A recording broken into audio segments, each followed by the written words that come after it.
And I'm sure Professor Oloyede will tell you clear that University of Benin is very, very clean here. We don't have illegally admitted students.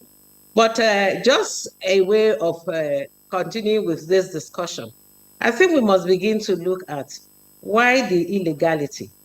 Why do we have these problems? And I think if we try to answer or give answers to these questions, maybe we'll be able to curb some of the high levels of illegality. I quite agree with my brother, Professor Oleyede, that it's something that we must discontinue. But is it possible under the conditions that we find ourselves? And I am very quick to say no. We may cut it to a reasonable level, because you look at, for instance, I just got admission, my list of those admitted for 2024, and I have 21,000 students who want to come into University of Benin. And quickly, I can also tell you that over 1,000 of those students scored above 300. And if you also take a consensus of those students, more than 90% of those students also want to read medicine. And then medicine, the council tells you, no, you can't take so many of the students. Now, how else can this student want to get in?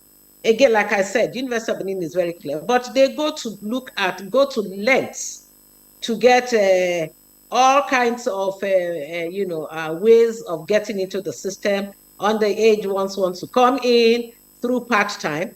When we entered the system, part-time, you had to be 35, for instance, before you could come in as part-time. But we see them as young as 15 in part-time programs. Of course, those ones are not wanting to graduate, under the part-time program. They want to use that as a leverage into coming into the university. Now, the pressure of, parents, like Professor Oleyede said, everyone wants their child to read medicine. So whatever you need to do, however you need to do it, get that child into the system. And so you have that one.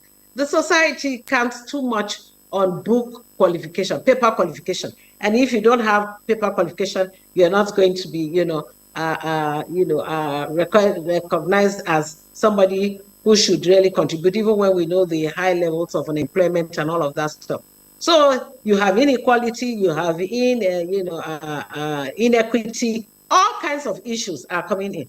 And until we begin to look at some of these problems and these issues, how do we curb, how do we reduce them? If we don't do that, I must say that Professor Oleyede, when he goes for something, he goes for something. Yes, we are going to try as much as possible to reduce illegality, but not to the point of maybe eliminating it. And I can bet my last penny on that. So thank you very much.